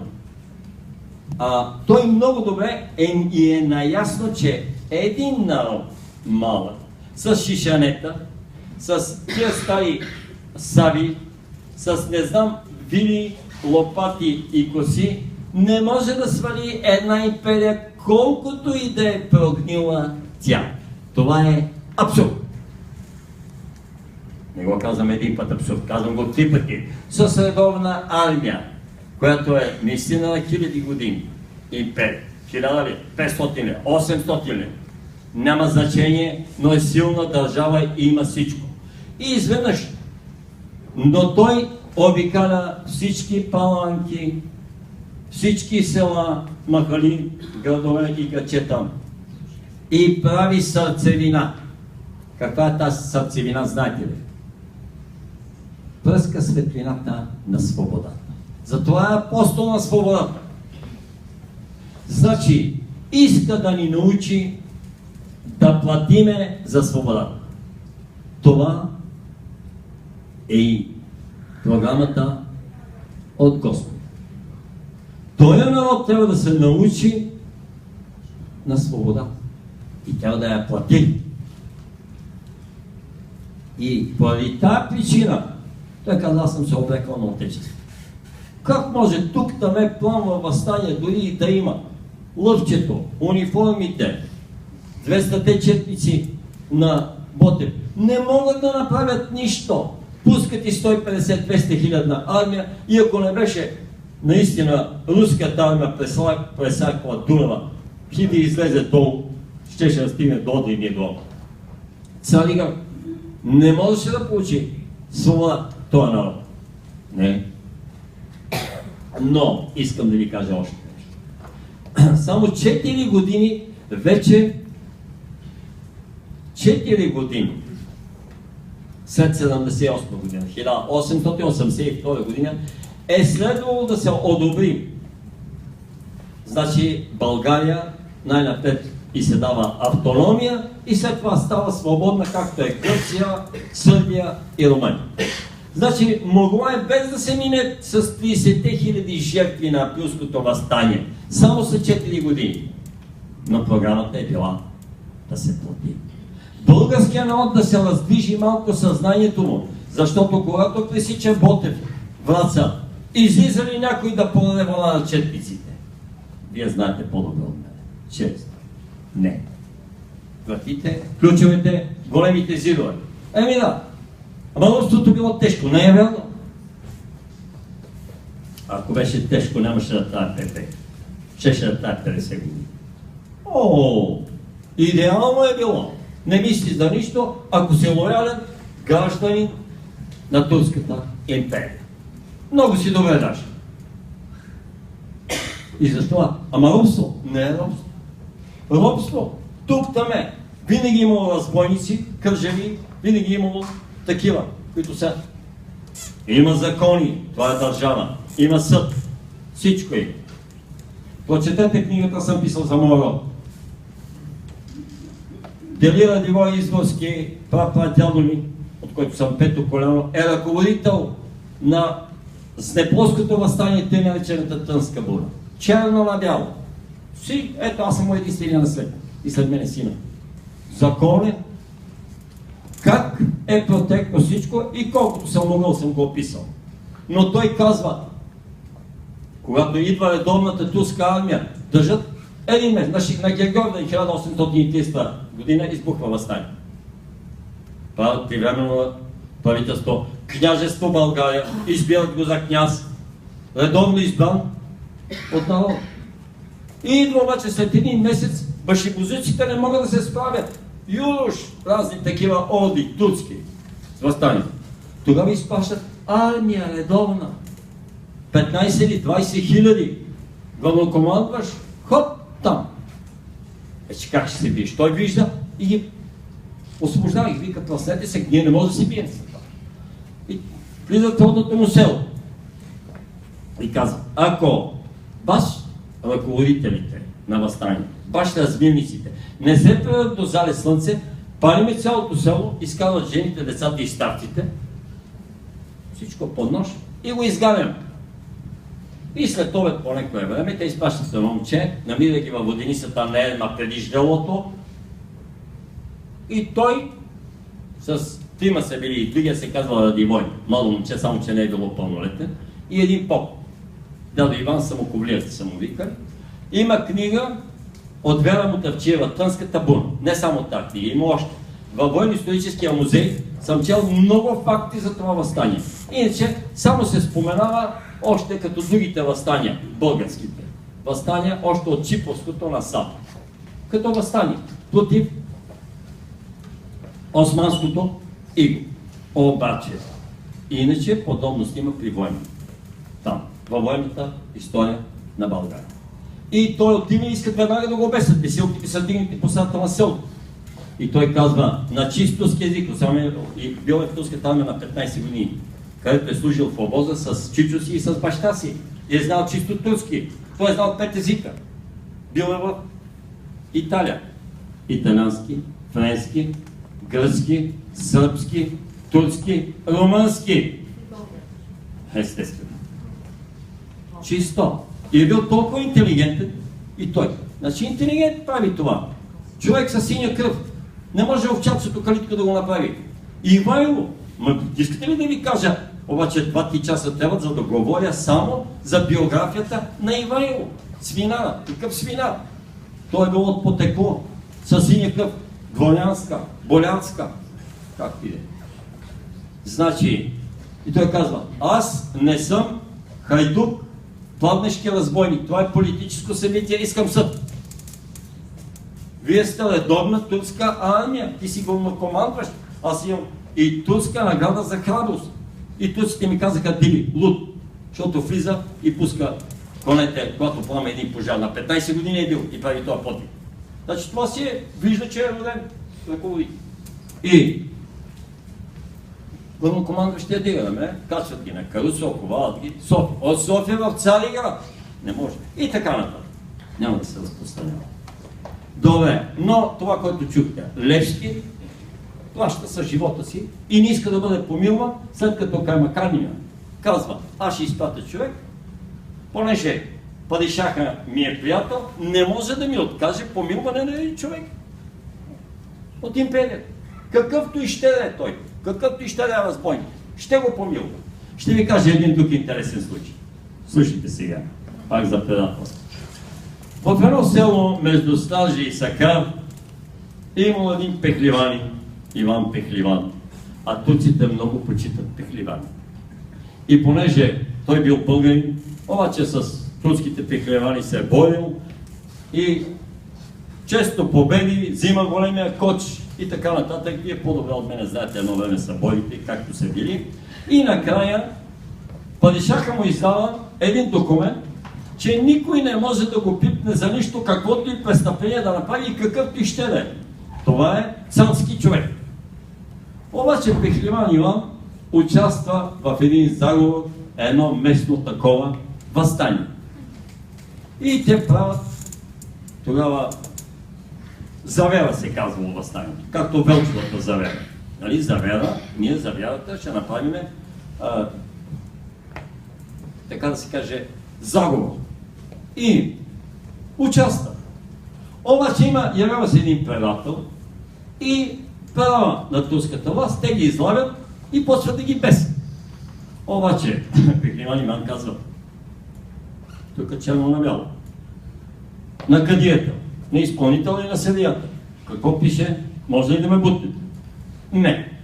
Обаче, бройката, която е била ръководителите, там трябва да си избесят 12 човека, е непълна.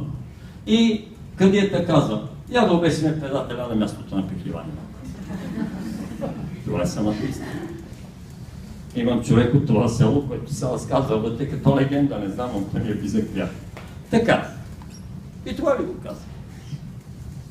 Следователно, Левски не е искал, както и Никола Йонков Апцалов. Никола Йонков Апцалов, баща му е бил абсолютен приятел с Борис.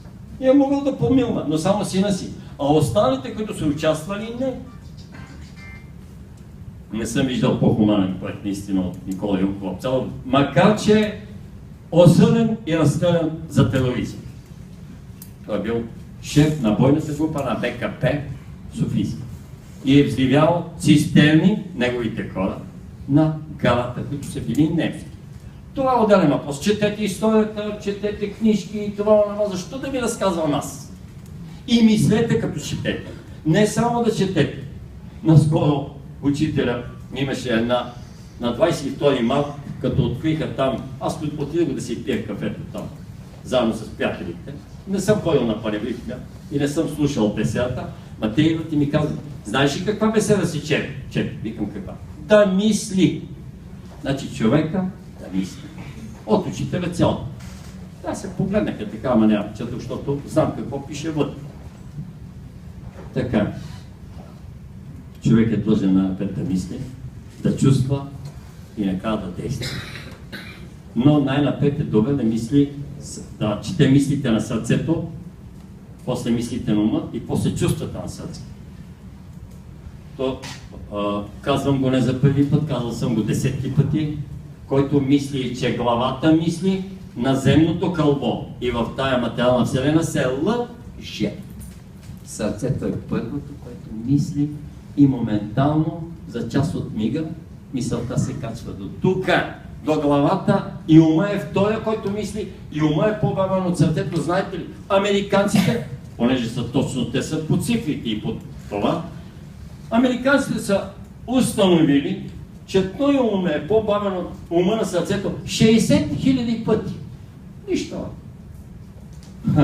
Как се вижте? 60 000 пъти. Не се шегувам. Нали, научно искат, материално. Американците са го установили. Това е.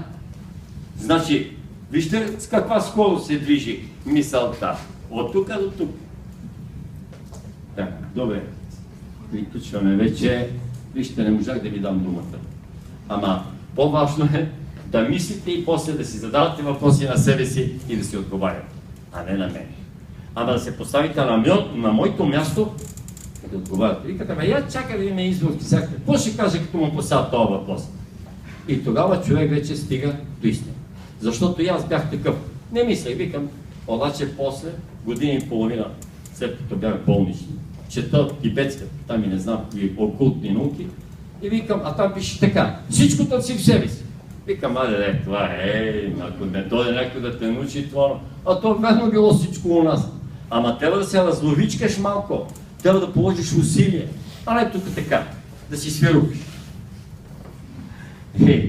Много ми беше приятно и съм много щастлив, че съм тук, наистина. Познавах и Георги Баев.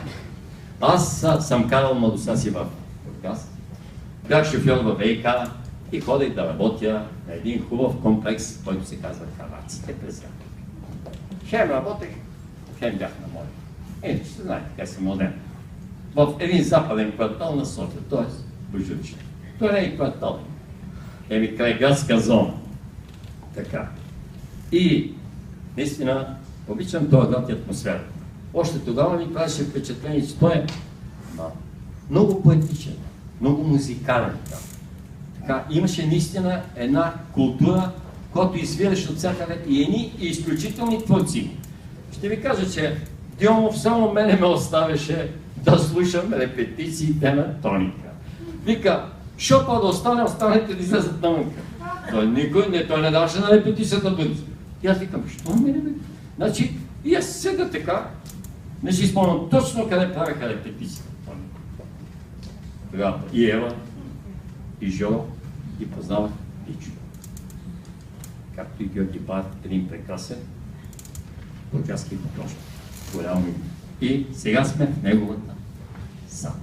Христо Фотев също, с него имах следната история. Да, както и с казах. Един литературен конкурс не хекато плаща по време на социализма и аз участвам с някакво стихотворение нощна смяна по-дълго такова като поема. И освен това го казвам сам. Али цитирате. И там. И по едно време, първа, втора, трета награда, две поощрителни, знам какво си, аз не съм и в 10. Ама гледам горе-долу ми е сносно. Нали, умея, понаучил съм се да пиша стихове. И Христо Фотев в комисията, там къде е журито. И аз млад тогава, такъв нямам глада още. И мина всичко той. И той преди точно да седнат, вече ще има трапеза, нали? То уважаваше трапези, сега не мога да си криве душата. И ме вика така, настани в появето. И вика, ще пиеш едно кафе от мен или нещо. Вика, имаш и разни други напитки. Викам, аз с алкохол не пия, безалкохолно. Той ми носи една чаша лично. И ми да вика, моето момче, искам да ти кажа нещо. Аз като съм в комисията да не мислиш, че имам глас. Всичко беше предварително нагласено. На кой първа награда, на кой втора награда, на кой трета награда, на кой поощрителна. Ти вика имаше просто неблагоразумието, защо чак от София тук до Бургас, нали, да участваш в конкурси, обаче искам да ти кажа. Единственият истински талантлив поет от всичките, да участвах, си ти. Това ти го казвам аз. Ева на този мъж. Този спомен, това разказвам, както виждате, сега влезе. Вас от Бургас. Добре. Му благодари и после вече разбрах, че нещата не са такива, каквито изглежда истината. Той и Казаков ми отвори очите за много неща. И ред такива свестни, честни, прекрасни творци, които им правят поклон, както се покланям и на вас и ви благодаря, че ме издържахте до край.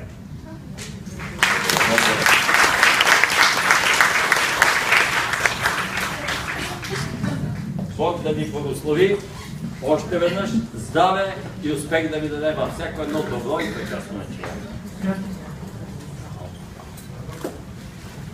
Ами, приятели, благодаря ви. Това беше организацията на Фондация Виделей. Облекахме в юридическа форма, за да може да се ползваме от такива благини, които предоставя общината. За което им благодарим в тази голяма зала. Светло и просторна. Тук давам думата на Силвито нещо да каже. Следете инициативите на www.videlei.com за следващите събития. Да, който се интересува, книгите са тук, може да дойде да се вземе не само последните, но и предишните, които